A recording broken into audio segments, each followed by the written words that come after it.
Hello and welcome to the latest edition of the FILMHOUNDS podcast with Paul. Hello. Katie. Hey. God, for Valentine's Day, someone we all love. Hold on. He hasn't turned up.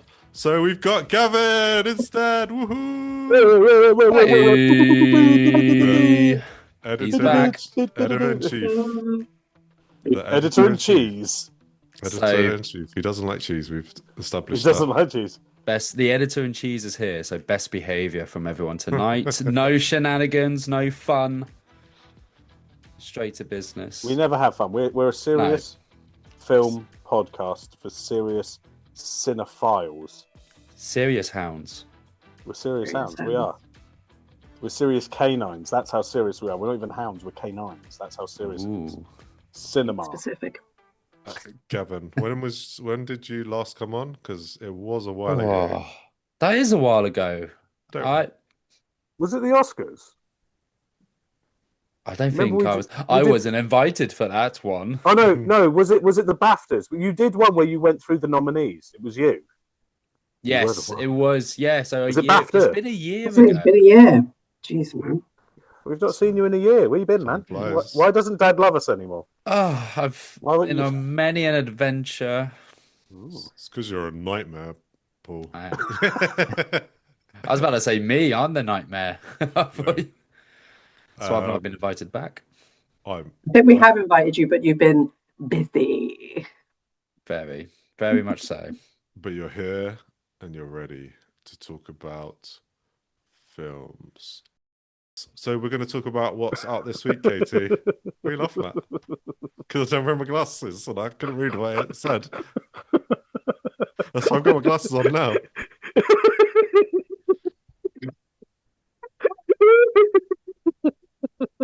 Oh my god. Okay, let's do that again. Without the leaning in. Oh my god. I still can't see. Okay. All right. So. All right. There's no video for this. There's going to be no context. People will be like, "What the fuck is wrong with them?" Well, they're worried about you because you're just pissing some laughing over something no one can see. I'm happy to keep that in. I don't look mental. I'm video. Keep whatever the hell you want in. I do not care. I think all of this is gold. Well, I'll think about it. Thanks, Gavin. Katie, so you wanted to talk about the releases this week. So we all do as well, but you made the agenda. Yes. So... Well, as I was going to say, in the last couple of weeks, there's been some really great releases, stuff that was out last week, this week. Obviously, I want to flag a very special film that I also reviewed. So this is sort of like a humble brag and also signposting it because I want people to go see it. It's a 2D animated film from France called Little Amélie, or The Character of Rain, and it's one of the most beautiful films I've ever seen. I know this may seem like take two because I was talking about Flow non-stop last year, another animated film, won the Oscar, blah blah blah. Anyway, I think Little Amélie is going to be the next Flow, if so to speak. And I just wanted to mention that it's actually coming out today. Well, it's coming out this week. I don't know when this is getting released, so this is just a guess from here. Today of recording. Today of recording, which is our day of the 13th of February. Friday the 13th. Friday the 13th. So it's a very special day. Are you sure it's good then? I gave it 5 stars, man, and I rarely give out any stars to anything these days. Just to pretty 2D or 3D animated films. Yes, I'm very biased. It has to be animated, it's got to be cute, and it's got to be from another country. Did you also really love Robot Dreams? I really did love Robot Dreams. That's a good film. That is good, to be fair. In other breaking news, fork found in kitchen. Yes, exactly. I know this has happened like 3 years in a row now. I'm just like, Little Amélie is amazing. It's a great animated film, but it is based on a memoir by I've actually forgotten who the author is. How prepared am I? But it is based on a memoir about this woman who recalls her time when she grew up in Japan So it's a Belgian writer, and her father was a diplomat. And when she was born, and she grew up in Japan with her family, and it's about how she basically was born in a vegetative state. So she didn't, make a move or say anything until she was 2 years old, when there was an earthquake in Japan, and that woke her up. And then she basically went into a panic mode and basically was screaming her head off constantly until her grandmother from Belgium came to visit the family and gave her white chocolate. And it basically stabilizes her. And that's really where Little Amélie begins. And it's just about her like discovering things. Like, she's really in touch with nature. She loves the stories. She has this really amazing bond with like the Japanese housekeeper that they have. And it's just a beautiful story. Would you know, I just want to say that I just had a look at Little Amélie, and it's triggering me because the FILMHOUNDS website was having a hissy fit this week, and I was trying to fix it, and I kept seeing an image from that every single time I did it. So it's bad memories for me. I thought it might be etched in your mind, as if to say, like, I really have to go see this film now. That's all I can think about is Little Amélie. I'm sick of the sight of that Little Amélie. Sick of the sight of Amélie. It sounds good though. It's just beautifully made. That's what I'm getting across. Like, it's beautifully made, and it's original, which I think was something that we were wanting to talk about as well, about original stories. Enough with sequels, prequels, and prequels, sequels, whatever. Well, yeah. I mean, yeah. It does look nice. Is Little Amélie, are you telling us that it's basically propaganda for white chocolate? Yes. If we're going to go dark, that's exactly what we're going to say. It's literally that white chocolate is code for cocaine. I don't know if that's true or not. I have to watch the film now. A warming message for every family. Yes, if your child is born in a vegetative state and a earthquake wakes them up, a little bit of Charlie will do the trick. Don't you worry, guys. Welcome to the Medical Hounds podcast.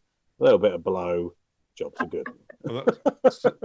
So I could take my daughter to see this if you ignore the cocaine in it. If that might. Yeah. It's not cocaine. It's white chocolate. Why are you saying it like that? To confuse me. It's white chocolate. Belgian white chocolate. Yeah. It is the devil's nectar. Why are you being weird? But yes, you could take your kids to see it. Absolutely. I would highly recommend it because, apart from, I would say, like, make sure all kids watch K-pop Demon Hunters, but get them all to watch Little Amélie as well. Okay. Half term is coming up next week, so desperate times. Anything? Desperate times. Any recommendations? No space in Wuthering Heights. Take the kids to go see Little Amélie instead. Well, actually, that was going to be a segue. Sorry, yeah, Gavin. No, I was going to do the segue. Oh, okay. You're the honors. You're the guest. I just wanted to tell Katie something quickly. I saw. You ruined the segue. I know. Sorry, but I forget if I don't tell you. I saw there's a Flow 4K disc out. I don't know if you've got that because you love the film. I do have a copy of Flow. I've got the special edition from Curzon. Stop it, Paul. But I've got I obviously pre-ordered the special edition immediately. I can't remember what I've got on my shelf. It might be the 4K, it might be the Blu-ray, but I got the one where you get the. It might be the actual cat that I've kidnapped and kept as my own. Well, I'm allergic to cats, so that's actually quite cruel. Is the 4K? That's a Criterion one, right? Yes, but Curzon also released a 4K, I think. Ooh. I could be wrong, actually. I'm getting confused now, but Curzon are bringing out a 4K. Nice. That's what they do now. But yeah, I've only got the Curzon edition, guys. But yeah, Gavin, your segue. Go back to your segue, yeah, please. So, Paul, you've talked about Wuthering Heights. You've seen Wuthering Heights. Oh no, I was going to say you've seen Whistle as well, but you haven't. Let's do the battle of Wuthering Whistles. What are people going to watch? Wuthering Heights or Whistle? That was a good one. Well, would you like me and David saw Wuthering Heights together? And me and Katie saw Whistle. So it's Team Wuther versus Team Whistle. Wuthering Whistles. Well, I mean, I think does everybody know the plot of Wuthering Heights? I didn't before I watched Does it. anybody know the real plot of Wuthering Heights? Look, I read the it's a Spark feature bits. length. It's a feature-length adaptation of the Kate Bush song. Okay, Which is about two Australians. which is about to Australia. Doing So it's bad a feature-length accents. adaptation of the Kate Bush song. Wait, accents are bad. Sorry. Accents are bad. Kathy, you got to come over here. No, it's not that bad. I think No, so bad acting. So it's an adaptation of the Emily Bronte book Wuthering Heights, except it's not. It cuts out an entire third of the novel, the important bit of the novel. You've not. But basically, you didn't know that, though, did you? We was told. no, I got a big long lecture from my mum after I explained when the film ended, and then I got chapter and verse on the entire history. Blathering shites. Apparently, the definitive version stars Tom Hardy, so there we go. But basically, those who don't know, Emerald Fennell, Saltburn and Promising Young Woman is back. She's written this adaptation. She's directed it. It stars Jacob Elordi, Academy Award nominee Jacob Elordi, Academy Award nominee Margot Robbie, and this I didn't know when I went into there, but lovely David pointed this out before the film. Martin Clunes is in it. Martin Clunes. My aunt pointed that out to me. We were at a family party, and I said, "Oh, I'm going to see this film." She went, "Oh, is that the one with Martin Clunes?" And I was like, "I don't think so." You know, Martin Clunes is above the title for this one. It's Martin What's Clunes. even funnier about it is that he went, "Is Martin Clunes in this?" And then me and like Neil Vag and Benit and Ren were like, is I don't know." And then the lovely Yinka Bikini introduced the film, and she said, "Starring Jacob Elordi, Margot Robbie, Martin Clunes," and we all turned to look at David. But knowing, Emerald Fennell, you know what her sort of style is. It's very in your face, and this is kind of I don't know. I want to say it's radical, but it's not actually that radical. I mean, I don't know what David thought. Do you know what? I'm just going to say top line. I thought it was shit. Well, I went into no foreplay. I went in with such low expectations because that morning I think some reviews came out and I saw 1 star, 2 star. But I actually, when it started, because such low expectations, I thought it was absolutely fine. It's a bit. I can't really remember much of it. Even the sexy bits that in it, I was like, it's not that sexy. The problem is that the film starts with a guy being hanged, and he's got a massive erection. And then after he dies, the whole town goes into a frenzy of like having sex in the street while a Charlie XCX song plays. Yeah. So you're like, oh, this is going to be a bit of mentalness. And then you get, a little bit of Kathy and Heathcliff's backstory that he's adopted by the alcoholic Mr. Earnshaw, played by Martin Clunes. Then it jumps forward, and then they're adults, and it's Margot Robbie, Jacob Elordi. Hong Chow is her childhood friend, and then she sort of gets interested in Shazad Latif, who's Mr. Linton, and then obviously a moment of jealousy from Hong Chow's character leads Heathcliff to leave. Then he comes back, he's rich, and this affair starts. And you would think, it starts with a big old boner. You'd think, okay, this movie is going to be nutty because this is also the woman that made a movie in which Barry Keoghan drinks cum water, humps a grave, and dances bollock naked to Sophie Ellis-Bextor. This is the tamest thing I've ever seen. And just before we go any deeper, and now you've heard all of that, I just want to say, spoiler warning. What happened? Well, but I'd say it's just tonally all over the place, isn't it? It's just it is absolutely tonally all over the place. No, I agree with that. And also, just stylistically, it doesn't know if it wants to be country drama, upstairs, downstairs type thing, or it wants to be this kind of almost Brechtian alienation, kind of also kind of Baz Luhrmann. You know what Baz Luhrmann did with Great Gatsby, where it's like it's modern stuff in the past to kind of give you an example, because the titular house of Wuthering Heights looks like it's on planet Krypton. Yeah, like it's in the middle of like this weird like slate mountain. It's got all these shiny tiles on the outside. At certain points, they're running through these like jagged rocks, and it looks like they're on Tatooine. And then you get to Mr. Linton's house, which is meant to be the house of her dreams. This house, it looks like a fucking chocolate box. Every room is one color. Like it's like, this is the red room. This is the green room, in the green room, you only... maybe the implication is that Mr. Linton is autistic, because, like, in the green room, you wear green. In the red room, you wear red. It's like, I don't get it. It's kind of jarring a bit. That's the only bit. Yeah. Is it interesting? I think it's like again, as I keep repeating myself, I mean, it's such low expectations. What I saw, I quite enjoyed, but also it was quite jarring, and you never knew what was going to happen, but not in a good way. Like, was it like a sci-fi? Was it like a period drama? It never really knew.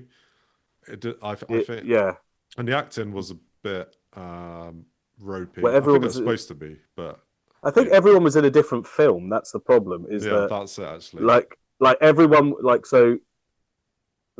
Margot Robbie's having a brat summer, and then Jacob Elordi is in like Your Mother's Wuthering Heights. Like, I don't know why this made me laugh, but he is doing like a North Country accent, and there is a bit where he's chasing after her and he's going, Kathy, listen to me. And I was just like, and then Martin Clunes is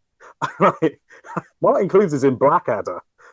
He's having the weirdest. At one point, he's like, he's a drinker, he's a gambler, he's this horrible, abusive person, and then you don't see him for a bit, and then when you see him again, he looks like Wormtongue in The Lord of the Rings. He's literally sat in the corner, and he turns around and he's like, "Money for your papa." It's like, oh my God, what is this?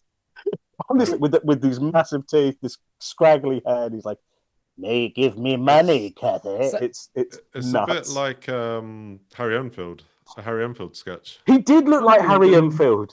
He looked like Harry Enfield as Wormtongue. So my takeaway from this is, because I still want to see it, because I like Emerald Fennell's films, but I was going to say, everything that I've been seeing about this, apart from people complaining that Heathcliff is white in it, and I'm like, Hong Chau's in it too, guys. No comments, but okay, cool. Was Heathcliff not white in so he's meant to be, the character's like ambiguous, but it's very basically alluded that he is a non-white character of some description. I always more like South Asian, because there's a line in the book referring to that he looks like an Indian prince. I remember when they announced that Jacob Elordi was playing Heathcliff, and they went, of the two Saltburn actors, they've cast the wrong one, because a better Heathcliff would be Barry Keoghan. It's like, well, one, yes, because he looks like a traveller, and two, he's a nutty little goblin man. I love Barry Keoghan, but he's a nutty little goblin, and he's a nutty little goblin in another film I saw this week. So there we go. Wonderful. But okay, so I have no problem with it, because all of this, like, I love the other actors that she's cast in it too, and I love Hong Chau actually.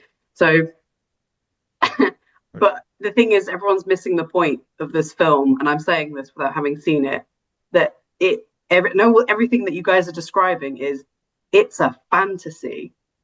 Like, it's her fantasy. It's Emerald Fennell's fantasy that she's put up on screen and forced you to watch.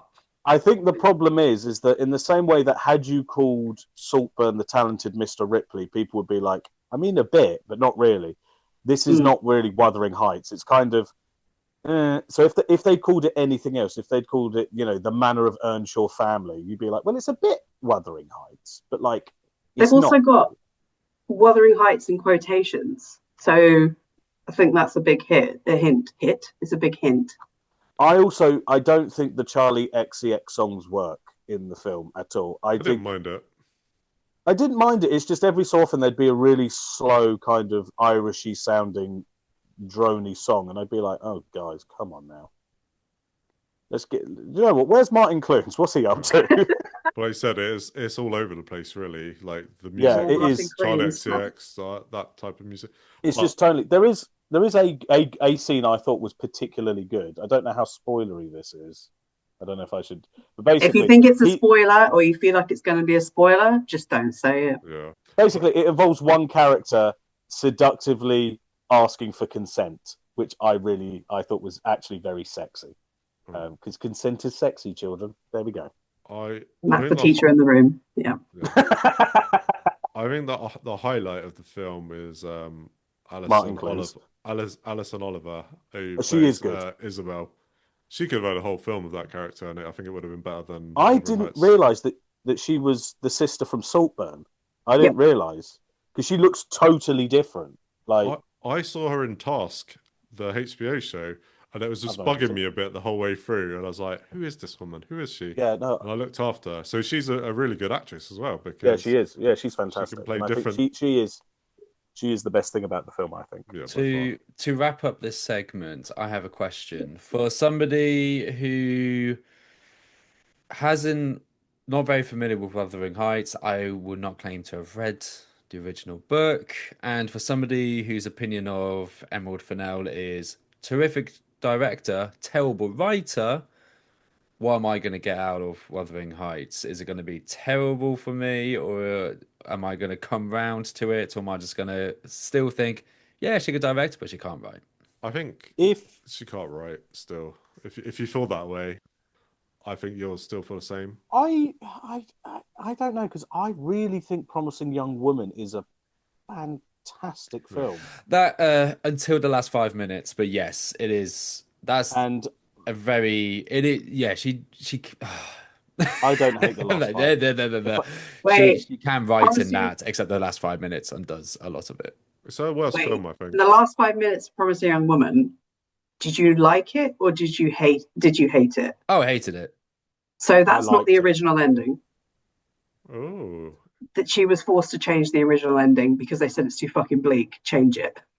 See, that is an interesting, because it reminds me of the ending of Get Out, where he wanted a bleak ending, and they were like, give the audience a break. And in a similar way, because they're both dealing with very timely issues, there is an element of, just for once, could we just have the fantasy? I know that it's kind of antithetical to the themes of the film, but there is an element of it where it's like, I've been put through the ringer. I would just like to see these characters get their fucking comeuppance. So with both Get Out and Promising Young Woman, I was a bit like, thank you, because actually I kind of needed that. But So yeah, me and this Katie is more are Saltburn still. then. I think you Yes. should watch it. You should watch it. Me and Katie are still gonna go watch it. Okay. Looking just They can looking still at watch it. looking Yeah. at Letterboxd, I've never seen, and people we spoke to, I've never seen a film that's so like split. Like people I know on Letterboxd, it's gone from like 4 stars all the way down to half a star. People, Everyone yeah. in between. Wait, didn't this happen with Joker though? Well, I don't think anyone liked Joker. I think I liked Joker, and then I didn't like Joker. The first one, not the sequel. Not the second one. Oh Jesus yeah, I no. didn't sorry, I thought you were realise. talking about the Wait, sequel. wait, Yeah, no one liked the sequel. wait, Sequel was Katie, amazing. how long have you been an incel for? My whole life. We live in a society. Wait, you're laughing. Katie likes Joker, and you're laughing. I wrote I came out of that film and I wrote like 1,000 words because I was just like, I need to get it out of my head. Was it But just also, we live in a I think I told society? you about this. When I went to see Joker, I went to see it at a very odd time, and a fight broke out in the cinema right before the film started. 2 people in clown masks beating each other It was up. literally in the IMAX in like Leicester Square again, and it was at a really odd time. There was 10 people in the cinema. I sat as far away as I could as possible, and yet a fight still broke out.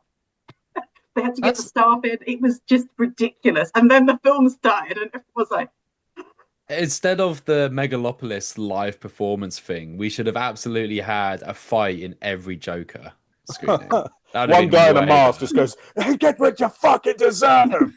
we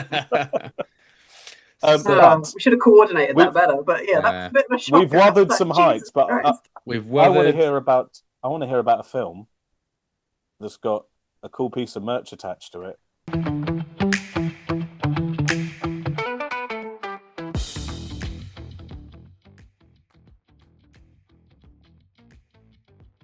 I want to hear about Whistle. Weasel. Weasel. Well, please tell me about Whistle. So me and Katie went to see Whistle. Now, my first question, Katie, can you whistle? I can't. Wait. No, is the answer. If you can, we can't hear it. You can't hear it. It's so high. It's so high pitched. Only dogs can hear it on this podcast. I actually used to be able to whistle. My sister can do the one where you put your fingers in your mouth and whistle. I can't do that. I like that one. Yeah, but I can only do the. No, mine sounds like a ghost. So no. Wow. So it's kind of a death whistle. I was going to say very appropriate. Yep. David's Can you hear that? hyperventilating. No, I think it just looks like Zoom you're are blocking stuff hyperventilating. out, so everything we do sounds silent. So we do. It knows that we're talking about the Death Whistle movie, and it's like, not today, Satan, not today. Katie, what was your opinion of Whistle? And would you like to just give us the little synopsis? What the hell is who's whistling? Why are they whistling? Well, it all begins with a basketball game. Oh, okay. That's literally where it begins.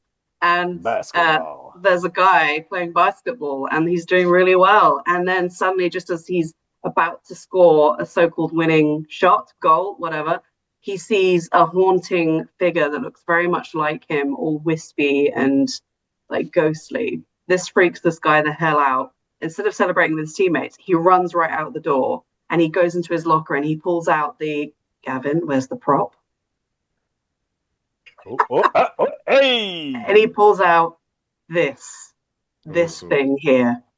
And he attempts to smash it. And all the while he's being chased by this ghostly looking burning person until he drops like one of those dumb weights on it. And he's like, there, I did it. I crushed it, okay? He thinks he's fine. We're all good. He celebrates with his friends. They come in and everyone's like, where were you? Blah, blah, blah. Anyway, he goes to have a shower. And then, to cut a long story short, he ends up in complete flames. He literally burns to death in a shower. Welcome to Whistle. Anyway, so that's the opening shot to give you a taste of like, okay, there's a whistle, there's a thing, there's a, okay, we kind of get the gist of where this is going. It's basically one of those stories where haunted item equals death.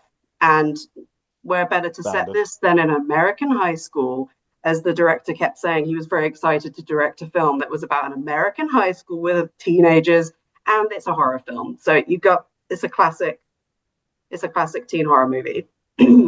But the real story is about this girl she's moving into town just because she's a recovering addict. Her dad's dead, and she's moving in with her cousin. And you would assume an adult as well, yet you never really see an aunt or an uncle in the house. You just kind of see her hanging out with her cousin.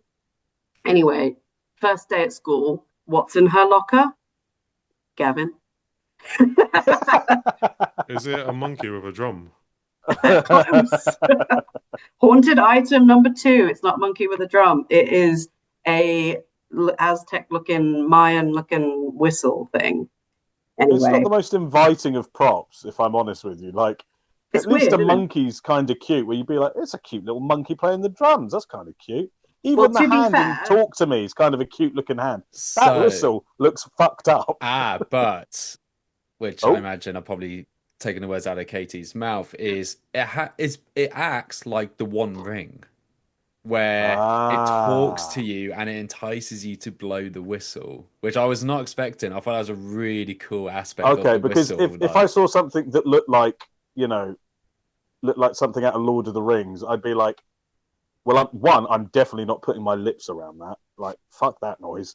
But also, I'm not blowing in the scary skeleton head death whistle. I'm not a fucking moron. But if it's whistle, come to the whistle. Pretty much. And also, it's like put it in your mouth, but in whispers.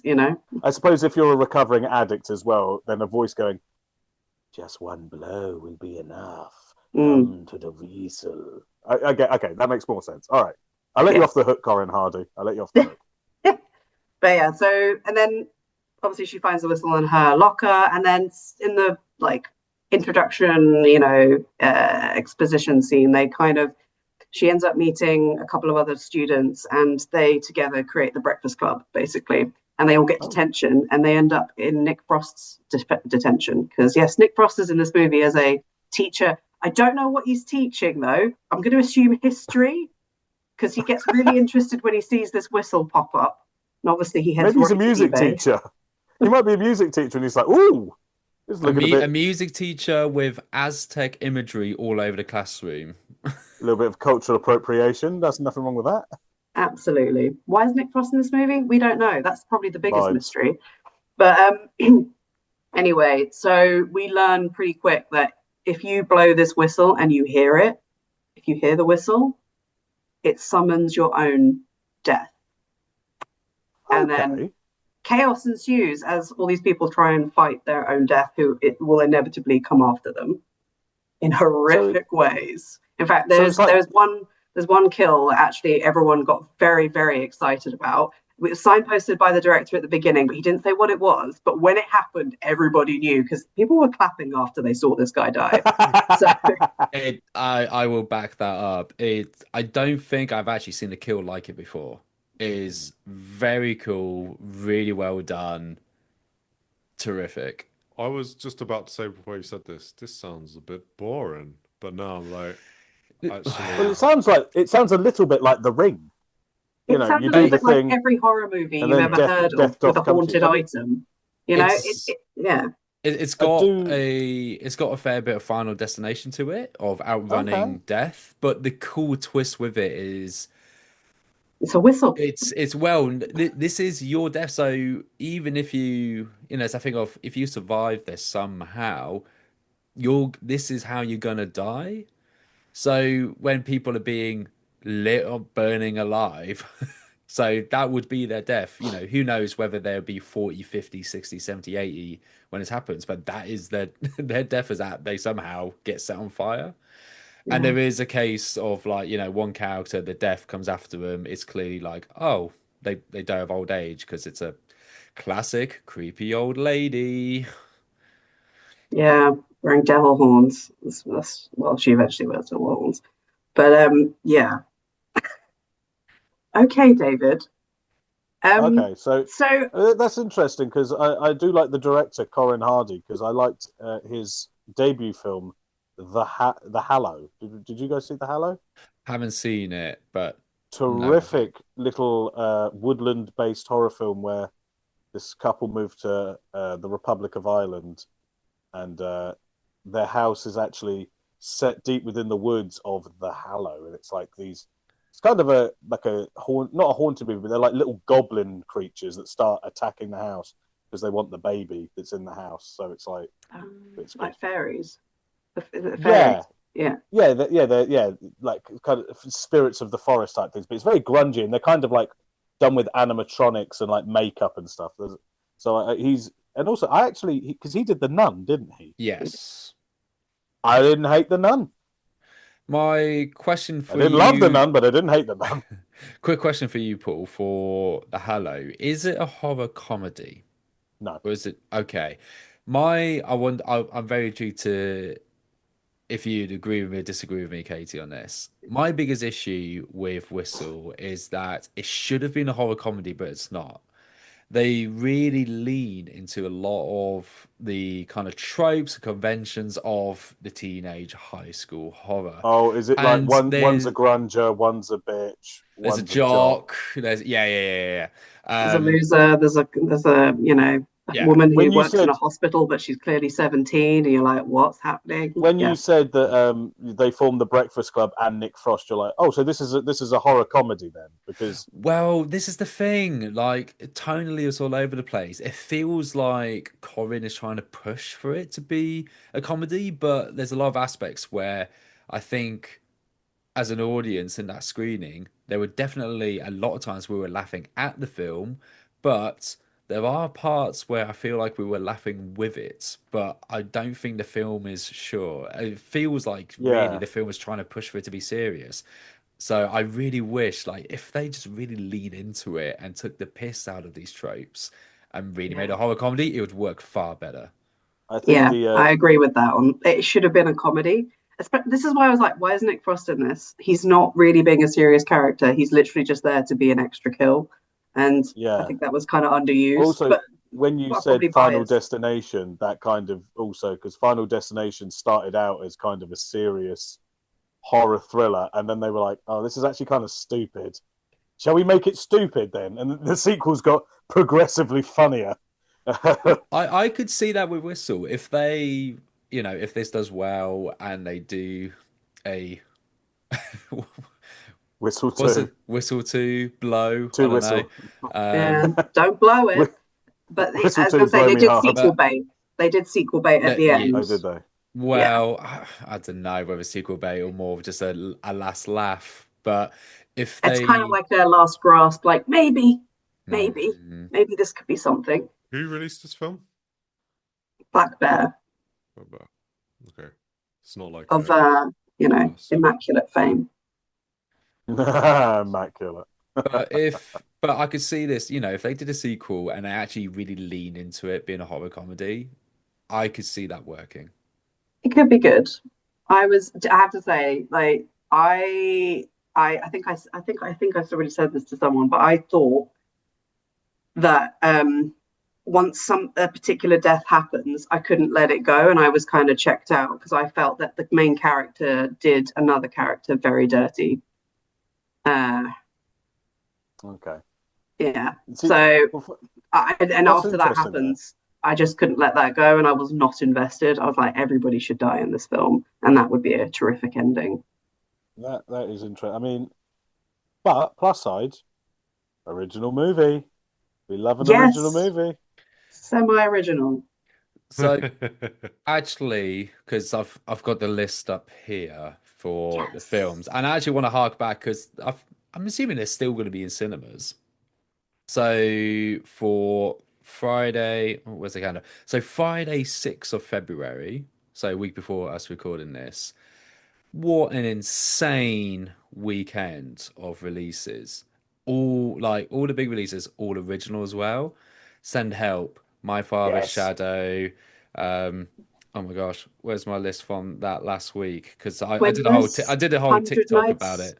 100 Nights a Hero. Yeah, and Twinless as well. Like Twinless. You got all originals, all fantastic. But one way to say it's so great to see all these films being original, but it's annoying they're all on the same day. That is, space it out because otherwise they get lost in the jumble. Because I mean, last week Send Help was the big film. That was going to be the big movie that week because that's the one I saw. And one thing I did like because I, man of the people, saw it in the cinema with everybody.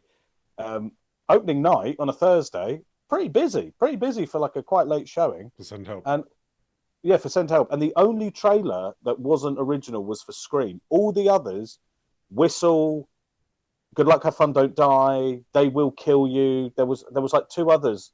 I can't remember what they were. And I was like, oh shit, there's a lot of original content coming out this year. And this is exciting. Well, they were studio films, sorry. Apart from Whistle, because it's Black Bear, but I think They Will Kill You is like, I think so, and I think Good Luck, Have Fun, Don't Die is as well. I think they are studio films. No. Good Luck.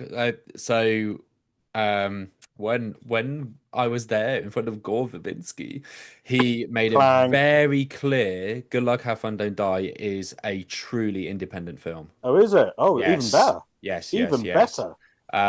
But if you look on the calendar, so for this weekend, Goat, original film. Whistle, original film.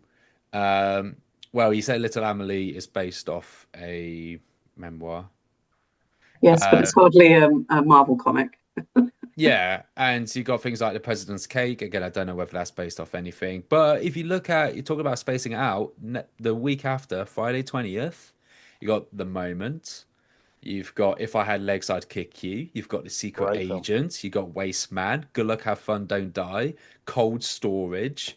Another wicked weekend. So all actually, this month has been really good. Oh, is it?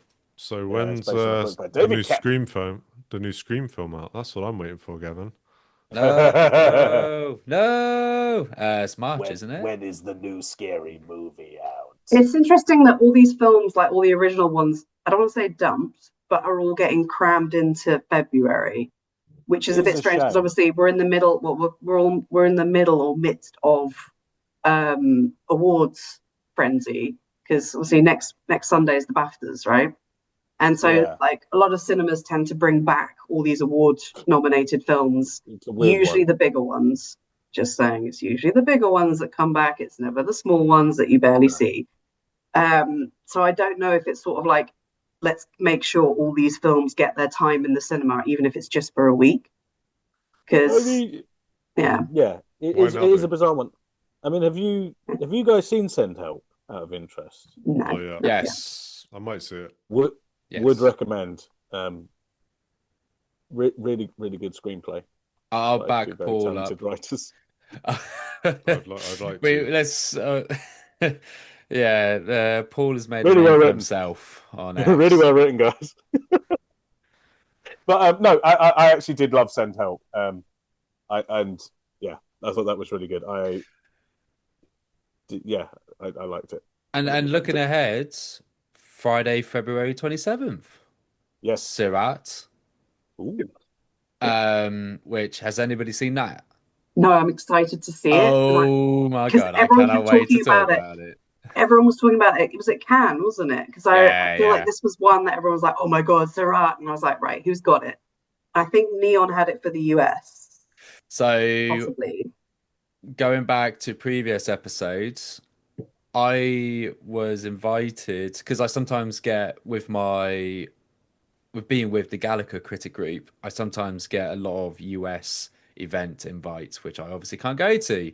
Just so happened, as I was in LA, there was a for your consideration screening of Sirat.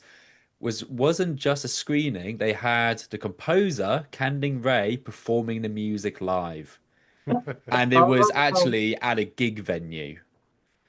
It was nuts. That was absolutely incredible, and the film is insane. There's like a massive moment that happens halfway through the film that I cannot wait for people to watch, and it's utterly insane. I'm very excited to see people's reactions. But you got that at the end of Feb. Um, I don't think you could class an Elvis Presley concert film as an original. no, you But cannot. you've also got the Testament of Anne Lee, which Yes. We've also got Love. Scream 7, which is what David wants to watch. No, Well, let's ignore that for a second and talk about Anne Lee Yeah. again, because that film was absolutely amazing, and I'm devastated it didn't get any look in I at any saw point. it yet to see on it. last Friday, Yeah. and I found it very annoying. And Oh, David. I like musicals. I You wouldn't do. class it as a musical. What? Well, because they're not singing like that's Yes, just what they they are do. singing. I mean, that's what they do.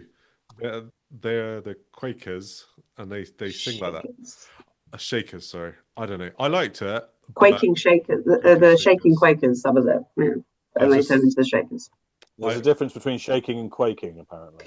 Yes, there's a massive big difference. well, that's what the whole film's Quakers sit in about. a room quietly while Shakers like breathe really heavily and do really crazy Yeah. movements. All I've seen is that clip where they're on a boat and they're all going like with the hand, they're doing like weird chop hands. oh, do you that. get That's a all lot I've more seen. of that.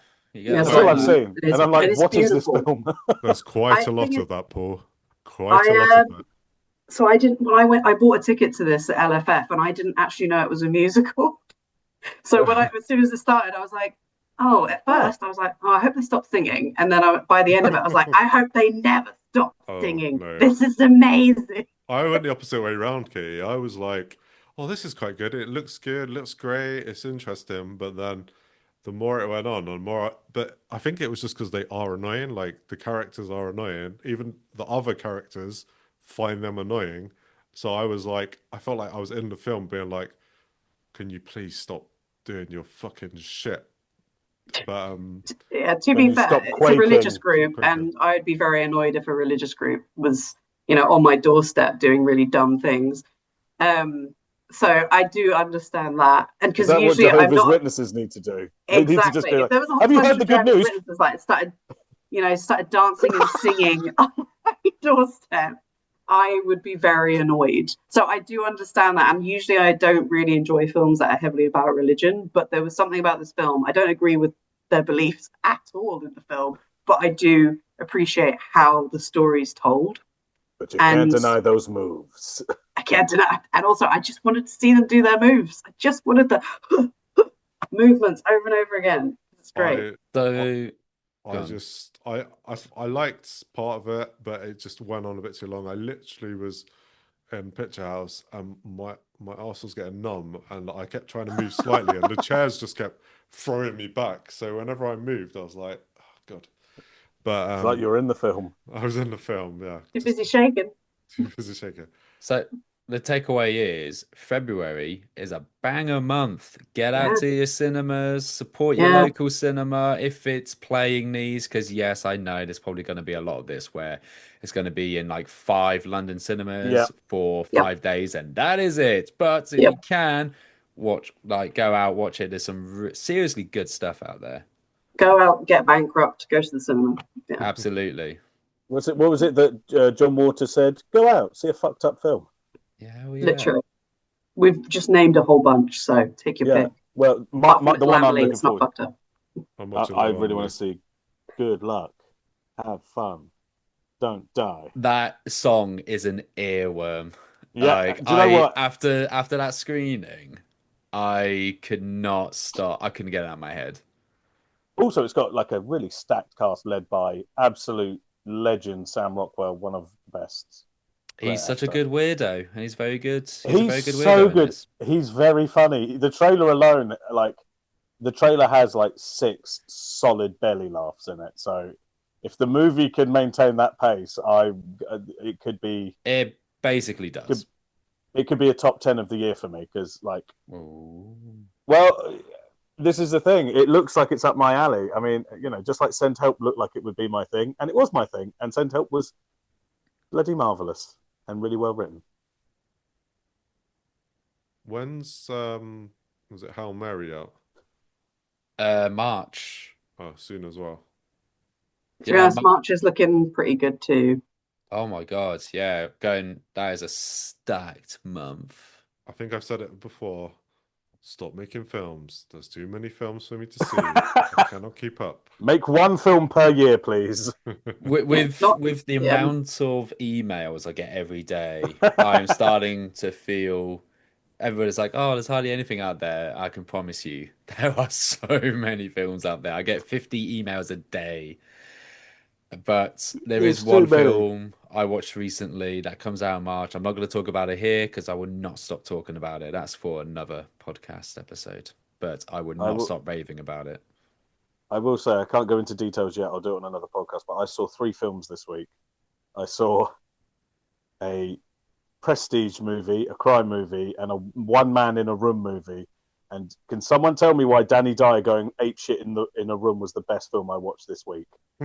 Can someone please tell me how in the fuck a movie with Danny Dyer just going, "You'll do what I tell you," was the best film I watched this week?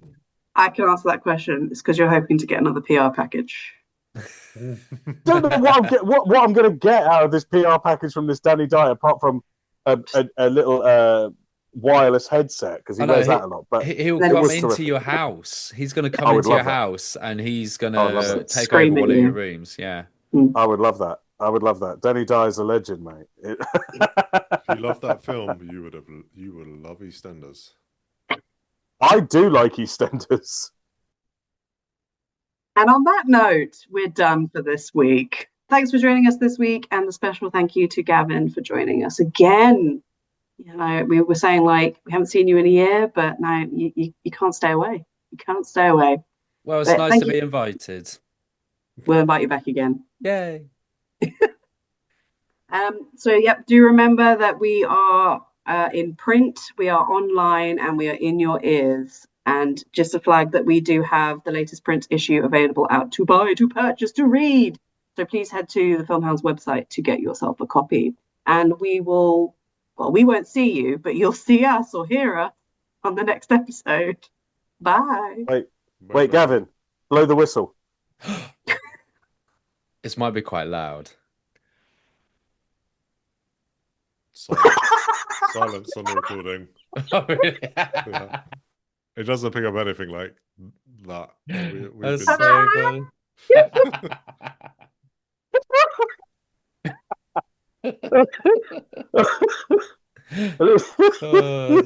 At least we're not going to die. That's true. Well, I'm going to die because I heard it. You 3 are fine. It's me on fire. What are you doing here? The podcast goes on just about Kevin.